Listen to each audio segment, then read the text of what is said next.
Your son can wait. I'm the one who matters here, Hannah. Prioritize me or leave." Eli's words sliced through the air, sharp and cold. I stood frozen, my hands still on Caleb's feverish forehead. Our 4-year-old whimpered, his small body shivering under the blanket. "He's burning up, Eli. We need to take him to the hospital," I pleaded, my voice barely above a whisper. Eli loosened his tie, his eyes fixed on his reflection in the hallway mirror. "I have a crucial meeting in an hour. You can handle this yourself." My name is Hannah, and this was the moment I realized my marriage was beyond saving.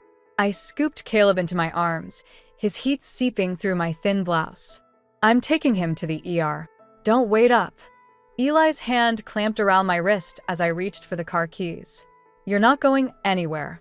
What will people think if they see you out this late, looking like that?" I yanked my arm free, anger rising in my chest. "Like what, Eli?" "Like a mother caring for her sick child." His nostrils flared. "Like a woman who can't keep her house in order. It reflects poorly on me."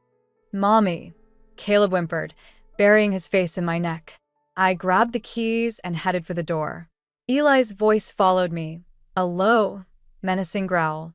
"If you leave now, don't bother coming back." The cool night air hit my face as I stepped outside, Caleb clinging to me like a lifeline. I buckled him into his car seat, my hands shaking. As I pulled out of the driveway, I caught a glimpse of Eli in the window, his face a mask of indifference.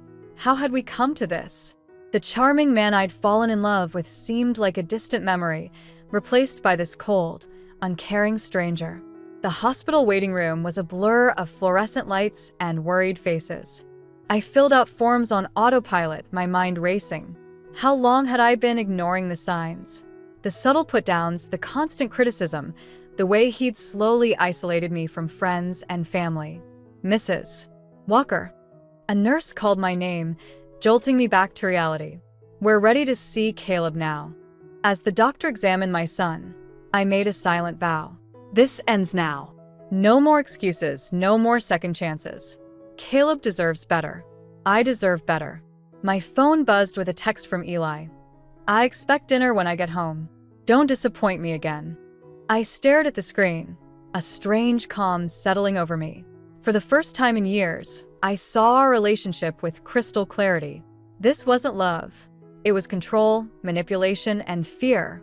"Your son has a severe ear infection," the doctor explained, writing out a prescription.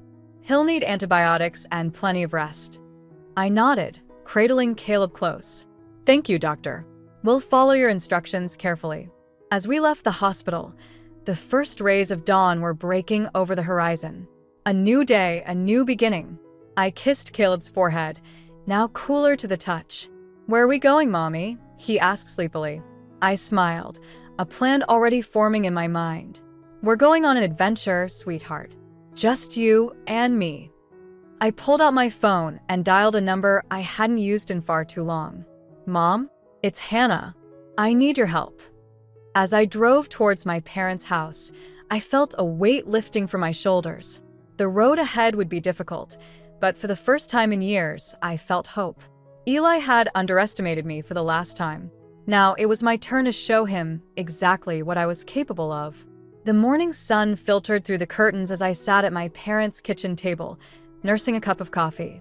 Caleb's soft snores drifted from the guest room where he slept peacefully, his fever finally broken. Mom bustled around, making breakfast, while Dad read the newspaper, occasionally glancing at me with concern. "Hannah, sweetheart," Mom said, setting a plate of eggs in front of me. "You need to eat something." I nodded, forcing myself to take a bite. The events of the past few days swirled in my mind, a chaotic blend of fear, anger, and an unexpected sense of liberation. "Have you heard from Eli?" Dad asked, his voice gruff with barely concealed anger. I shook my head. "No, and I don't want to. I've blocked his number." Mom sat beside me, her hand warm on my arm. "You did the right thing, Hannah. No one deserves to be treated that way." As I looked at my parents, I felt a pang of regret for the years I'd spent distancing myself from them, all to please Eli. How had I let it come to this? I remembered the day I met Eli, his charm and confidence sweeping me off my feet. He'd seemed so different then, attentive and caring. But looking back, I could see the warning signs I'd ignored, the possessiveness masked as protectiveness, the subtle put-downs disguised as jokes. "I feel so stupid," I whispered, tears stinging my eyes. How did I not see it sooner? Dad set down his paper, his eyes softening. "You're not stupid, Hannah. Men like Eli are experts at manipulation. What matters is that you've seen the truth now." A knock at the door made us all jump. Mom went to answer it, returning with the worried expression. "It's Abigail, Eli's sister." My heart raced as Abigail entered the kitchen. Her eyes were red-rimmed, her usually impeccable appearance disheveled. "Hannah," she said, her voice trembling. "I'm so sorry. I had no idea things were so bad." I stiffened, unsure of her motives. "What are you doing here, Abigail?" She sat down heavily, wringing her hands. "Eli called me last night, ranting about how you'd kidnapped Caleb. I came to talk some sense into you, but..." She trailed off, looking around the kitchen. I see now that I'm the one who needed sense talked into me. As Abigail spoke, the full weight of my situation hit me. I was a stay-at-home mom with no income of my own. Eli controlled our finances, and I had no access to our joint accounts. The realization left me breathless with panic. What am I going to do? I whispered, more to myself than anyone else. Dad leaned forward, his jaw set with determination. "You're going to fight, Hannah. We'll help you get a lawyer, figure out your finances. Eli won't get away with this." Abigail nodded, a spark of determination in her eyes. "I'll help too. I know things about Eli's business dealings that could be useful." For the first time in days, I felt a glimmer of hope. I wasn't alone in this fight. As we talked, planning our next steps, I heard Caleb calling for me. I excused myself and went to him, gathering him in my arms. "Mommy, where's Daddy?" he asked, his big eyes full of confusion. I took a deep breath, choosing my words carefully. "Daddy and Mommy need some time apart, sweetheart. But I promise you, everything's going to be okay." As I held my son, I made a silent vow. I would build a new life for us, one free from Eli's toxic influence. It wouldn't be easy, but with my family's support and my newfound resolve, I knew we could do it. Returning to the kitchen with Caleb, I saw my parents and Abigail deep in discussion. They looked up as we entered, their faces softening at the sight of Caleb. "Ready for some breakfast, champ?" Dad asked, his voice warm. As Caleb nodded eagerly, I felt a surge of determination. This was just the beginning of our journey, but for the first time in years, I was excited about what the future might hold. The next few days passed in a blur of hushed conversations and furtive planning. I felt like a spy in my own life, carefully gathering essentials and important documents while Eli was at work. Each night, I'd lie awake, my heart racing at every creak of the house, terrified he'd discover my intentions. One afternoon, while Eli was at a crucial meeting, I seized the opportunity to call my parents. Mom answered on the second ring. "Hannah, is everything all right?" I took a deep breath, steadying myself. "Mom, I need your help. I'm leaving Eli, and I need a place for Caleb and me to stay." There was a moment of silence, then Mom's voice came back, strong and sure. "Of course, sweetheart. You come here right away. We'll figure everything out together." Relief washed over me, followed quickly by a wave of guilt. "I'm so sorry I've kept you at arm's length all these years." "Eli, sure," Mom soothed. "None of that matters now. We're here for you, always have been." As I hung up, I heard the front door open. Panic seized me as Eli's footsteps echoed through the house. "Hannah," he called, his voice sharp. "Where are you?" I quickly composed myself and stepped into the hallway. "In here. You're home early."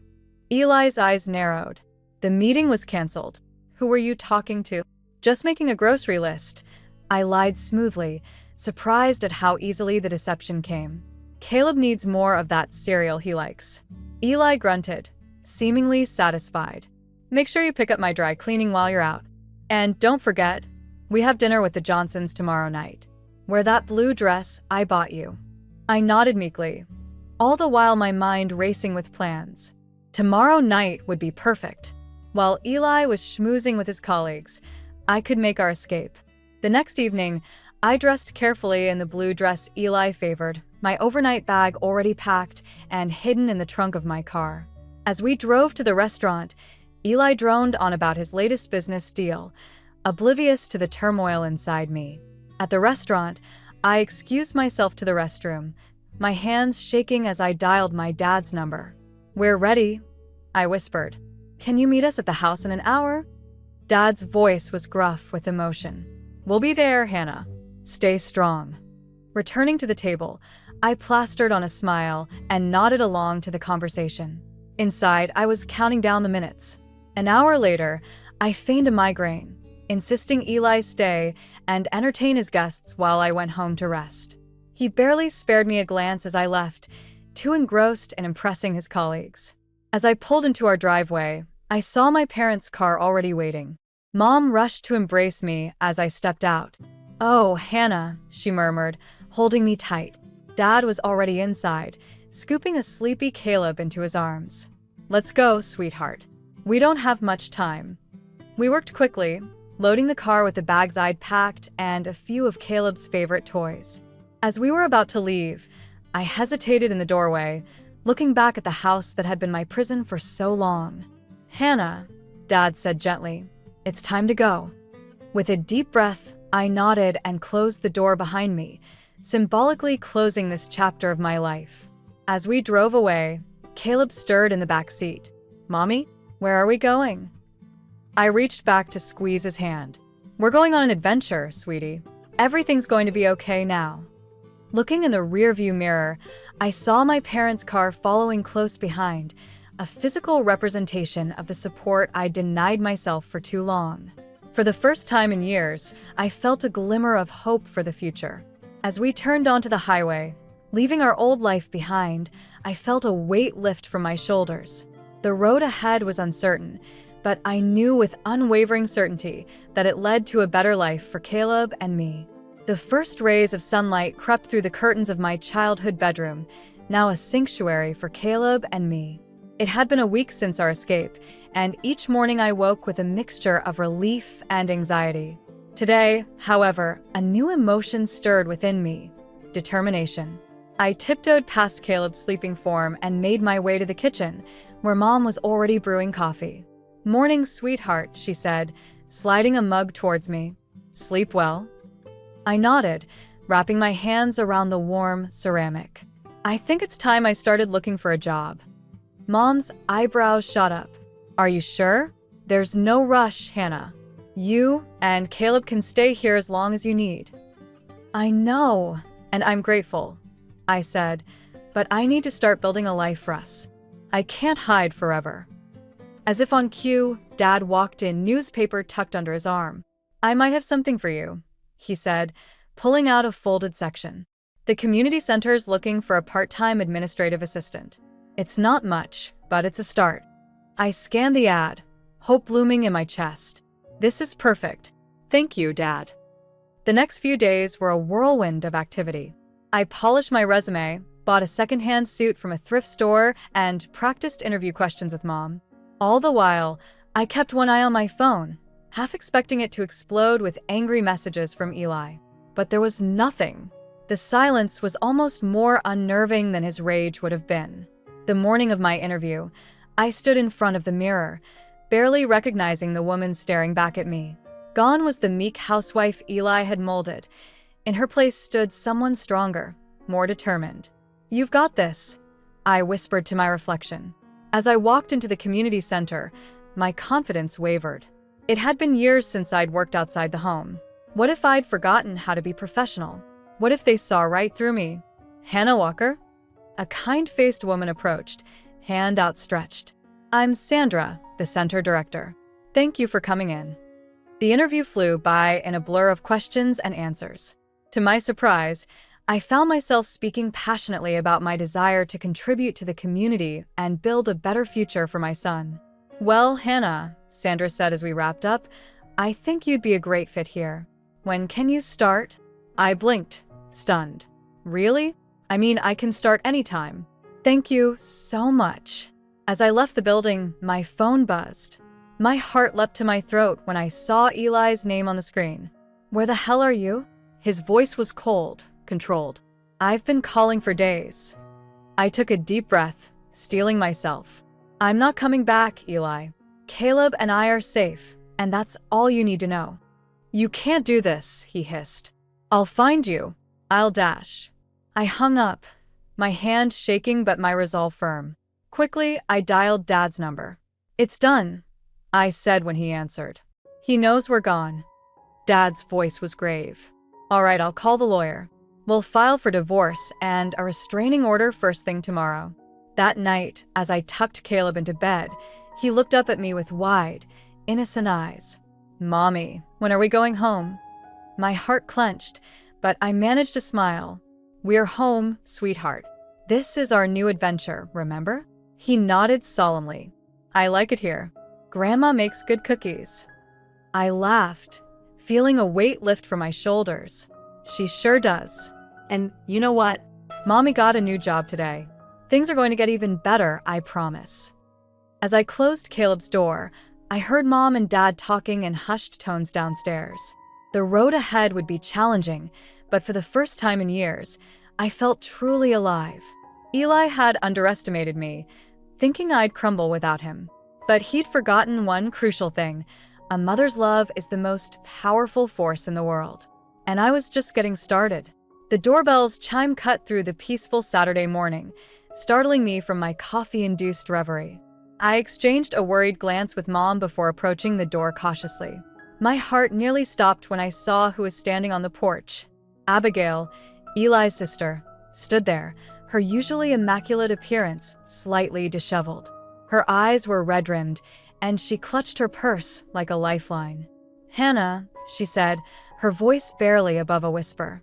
Can we talk? I hesitated, torn between slamming the door and hearing her out. Curiosity won. 5 minutes, I said, stepping aside to let her in. We sat in the living room, an uncomfortable silence stretching between us. Abigail fidgeted with her wedding ring, avoiding my gaze. Eli sent you, didn't he? I finally asked, breaking the tension.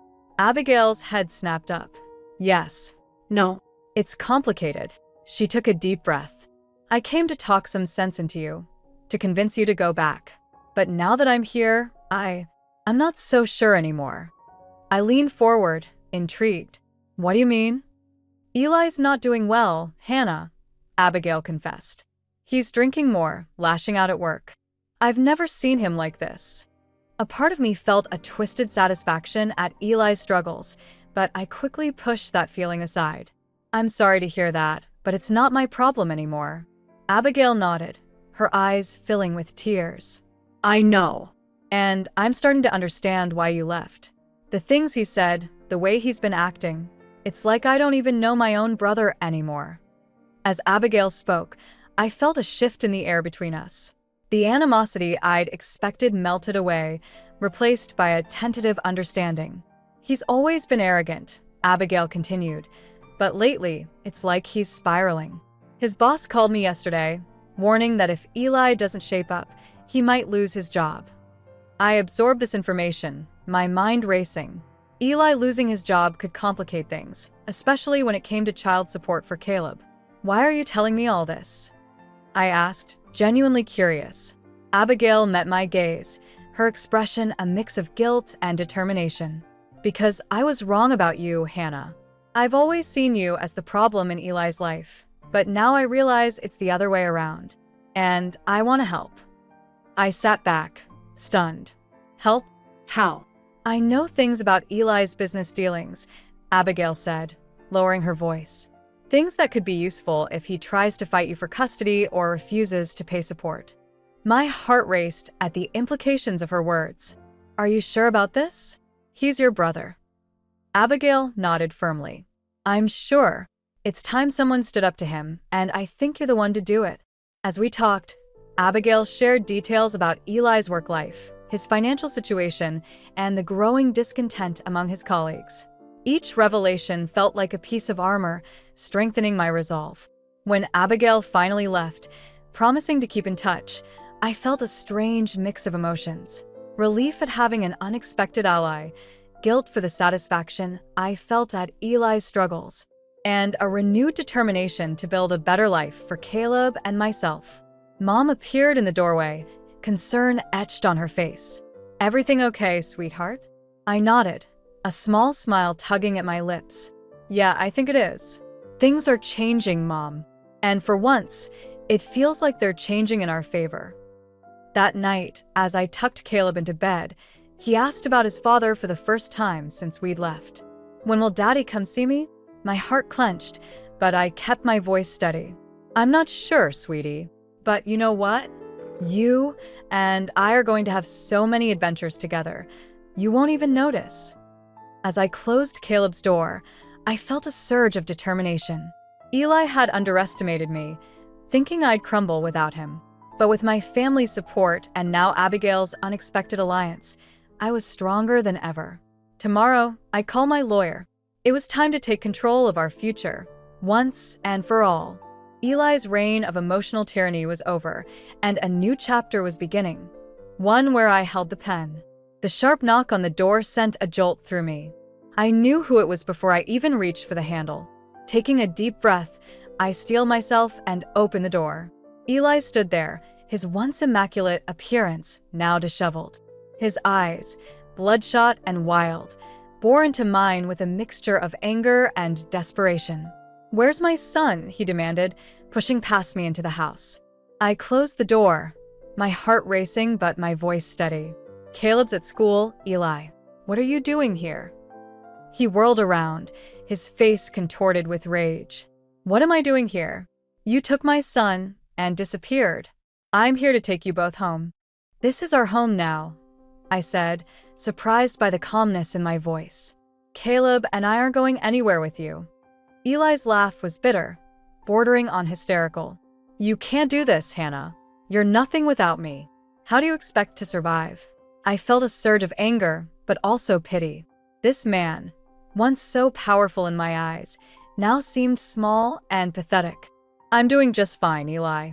I have a job, a support system, and most importantly, I have my self-respect back." His eyes narrowed. "A job? Don't make me laugh. What could you possibly do?" I straightened my shoulders, meeting his gaze. "I'm an administrative assistant at the community center. It's not glamorous, but it's honest work, and I'm good at it." Eli scoffed, but I saw a flicker of uncertainty in his eyes. "You'll come crawling back when the money runs out. You always do." "Not this time," I said, my voice gaining strength. "I've learned a lot about you, Eli. About your work, your finances. Abigail's been quite informative." The color drained from his face. "Abigail?" What are you talking about? I took a step closer, emboldened by his reaction. "I know about the creative accounting, Eli. The offshore accounts. How long before your bosses figure it out?" Eli's composure cracked. He lunged forward, grabbing my arm. "You don't know what you're talking about. Let go of me," I said, my voice low and dangerous. "Or I'll call the police and tell them everything." He released me as if burned, stumbling backward. "You wouldn't dare." "Try me," I challenged. "I'm not the same woman you married, Eli. I won't be bullied or manipulated anymore." For a moment, we stood in silence, the air thick with tension. Then, something in Eli seemed to deflate. He sank onto the couch, head in his hands. "What happened to us, Hannah?" he asked, his voice barely above a whisper. I felt a twinge of sympathy, but I pushed it aside. "You happened, Eli. Your arrogance, your selfishness. You forgot that a marriage, a family, is about more than just you." He looked up, his eyes red-rimmed. "I can change. We can start over." I shook my head. "It's too late for that. I've moved on, and so has Caleb. We're happy here." "You can't keep my son from me," Eli said, a hint of his old anger returning. "I'm not," I replied. "You can see Caleb, but it'll be on our terms. Supervised visits, until you prove you can be the father he deserves." Eli stood, his shoulders slumped in defeat. "This isn't over, Hannah." As he reached for the door, I called out, "You're right, Eli. It's not over. It's just beginning for me and Caleb." The door closed behind him, and I let out a shaky breath. I'd done it. I'd stood up to Eli, asserted my independence, and come out stronger. I walked to the window, watching Eli's car disappear down the street. A weight I hadn't even realized I'd been carrying lifted from my shoulders. For the first time in years, I felt truly free. My phone buzzed with a text from the school, a reminder about Caleb's upcoming parent-teacher conference. I smiled, realizing I had a life to get back to, a good life that I'd built for myself and my son. As I turned away from the window, I caught my reflection in the mirror. The woman staring back at me was stronger, more confident, and ready to face whatever challenges lay ahead. Eli's visit hadn't broken me. It had only reinforced my resolve. The future was ours to shape, and I couldn't wait to see what it held. The shrill ring of my phone cut through the peaceful morning.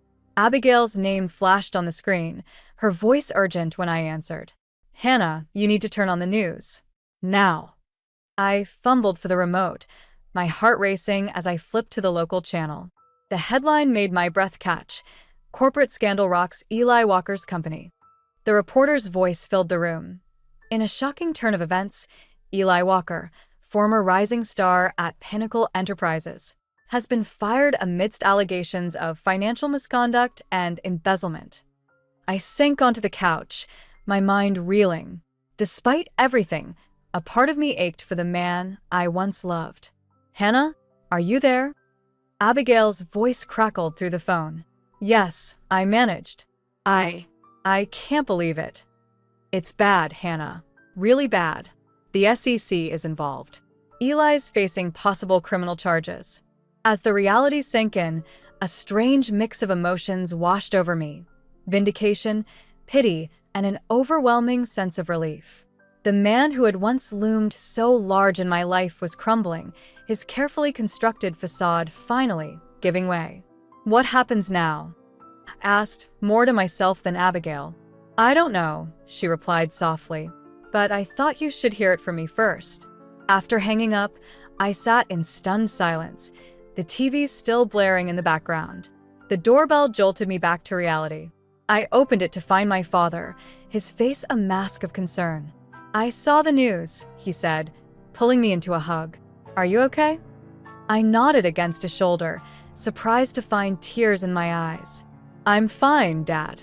It's just a lot to process."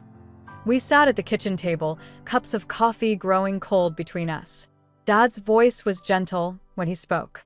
"You know this doesn't change anything, right? You're still better off without him." "I know," I said, meeting his gaze. "It's just hard to see someone fall so far, even if they deserve it."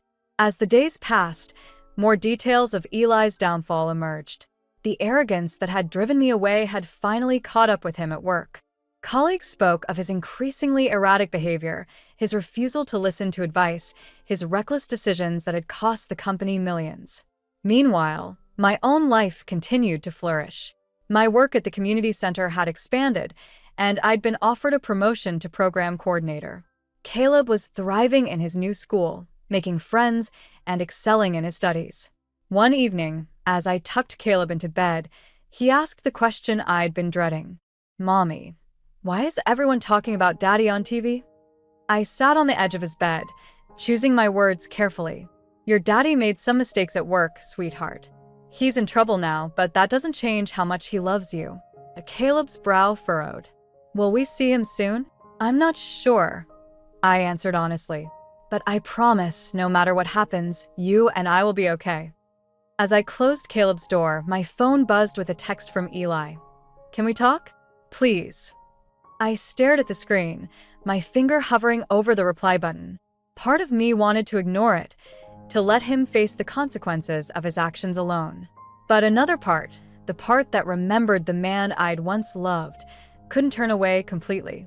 I typed a brief response. "Tomorrow. Coffee shop on Main. 2 p.m.